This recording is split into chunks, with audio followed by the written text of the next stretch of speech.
Hello बच्चों। बच्चों आज भी हम लोग एक बहुत ही इंपॉर्टेंट क्वेश्चन के साथ हैं और ये क्वेश्चन फिजिक्स का है और ये क्वेश्चन मैग्नेटिज्म चैप्टर से लिया गया है। इस क्वेश्चन को आप जरूर करें अपने बोर्ड एग्जाम के लिए और बोर्ड एग्जाम में ये क्रिटिकल थिंकिंग बेस्ड क्वेश्चन के अंतर्गत हो सकता है। तो चलिए देखते हैं क्वेश्चन क्या कह रहा है। क्वेश्चन कह रहा है कि the magnetic field at the centre of a circular coil, आप देख पा रहे होंगे the magnetic field at the centre of a circular coil is B naught. If the coil is reshaped to N turn circular coil, then the magnetic field at the center will be. तो हमसे सीधा सीधा कह रहा है कि एक coil है और उस कॉइल के सेंटर पे मैग्नेटिक फील्ड, सेंटर पे मैग्नेटिक फील्ड की वैल्यू, सेंटर पर मैग्नेटिक फील्ड की वैल्यू कितनी दे रखी है? तो सर सेंटर पे मैग्नेटिक फील्ड की वैल्यू हमें दे रखी है पी नॉट, जो कि है अभी हमारे पास, जो कि है हमारे पास mu not by 4 pi, mu not by 4 pi I into 2 pi by, मान लेते लेट से रेडियस इज कैपिटल आर। अभी हम इसके रेडियस को क्या मान लेते हैं? Capital R. इस फॉर्मूले को आप एडजस्ट करके भी लिख सकते हो, तो ये आ जाएगा म्यू नॉट, ये पूरे 2 से कैंसिल हो जाता है, 2 I/R।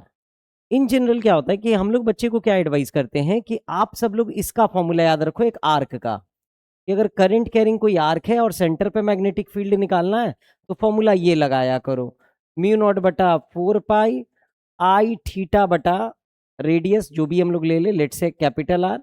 अगर ये पूरा सर्कल हो गया तो एंगल की जगह 2 पाई प्लेस कर देना है, सेमी सर्कल हुआ तो एंगल की जगह पाई पुट कर लेना है, क्वार्टर सर्कल हुआ तो एंगल की जगह पाई/2 पुट कर लेना है। तो इस तरह से आप इस प्रॉब्लम को फिर बना पाओगे, आपको याद रहेगा कि हाँ सर्कल के सेंटर पे मैग्नेटिक फील्ड कैसे निकालेंगे। इवन इस फॉर्मूले से आप किसी भी आर्क लेंथ का मैग्नेटिक फील्ड आराम से निकाल पाओगे, म्यू नॉट बटा 4 pi I theta by are.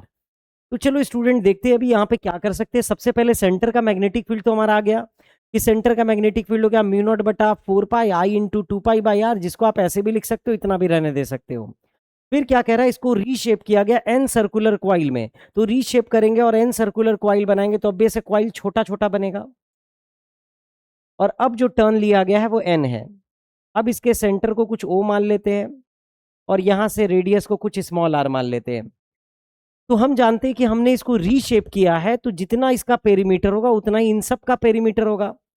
तो क्या हो जाएगा, तो बड़े वाले का पेरीमीटर हो गया 2 पाई कैपिटल आर, छोटे वाले का पेरीमीटर हो जाएगा n times 2 pi small r, यानी स्मॉल आर की वैल्यू हो जाएगी कैपिटल आर बाई एन। बात कुछ समझ में आया? तो रेडियस मिल गया। अब आते हैं इसके सेंटर के मैग्नेटिक फील्ड का एक्सप्रेशन।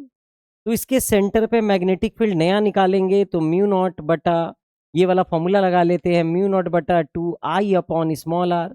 अब चूंकि इसमें n टर्न्स है तो n टर्न से मल्टीप्लाई भी हो जाएगा, तो b डैश की वैल्यू हमारे पास कितनी आ जाएगी, mu not by 2I/R, mu not by 2I/R।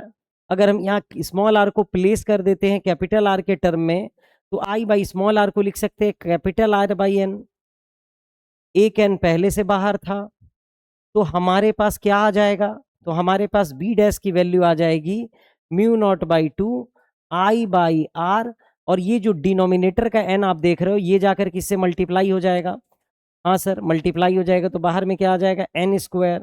तो यहाँ पर ये जो टोटल वैल्यू आप देख रहे हो ये बी नॉट की इक्वल हुआ, बी नॉट के बराबर हो गया। तो ये हमारे पास कितना आ गया, B dash is equal to B U naught into n square, यानी बी डैश की वैल्यू आप लिख सकते हो एन स्क्वायर पी नॉट। इस फॉर्मूले को आपको याद भी रखना चाहिए, ये कोई बहुत बड़ा सवाल नहीं है या बहुत कोई भयंकर भयंकर सवाल नहीं है जिसमें आप बहुत ज़्यादा उलझ जाओ। आराम से चलेंगे, अच्छे से चलेंगे तो ये सवाल भी आपके आराम से बन जाएंगे आपके बोर्ड एग्जाम में। तो ये बोर्ड एग्जाम का बहुत ही इंपॉर्टेंट क्वेश्चन है इस बार के लिए। आप सब लोग अच्छे से तैयारी करो और अच्छे से इस क्वेश्चन को अपनी कॉपी पे क्या करो, कैरी करो। Thank you.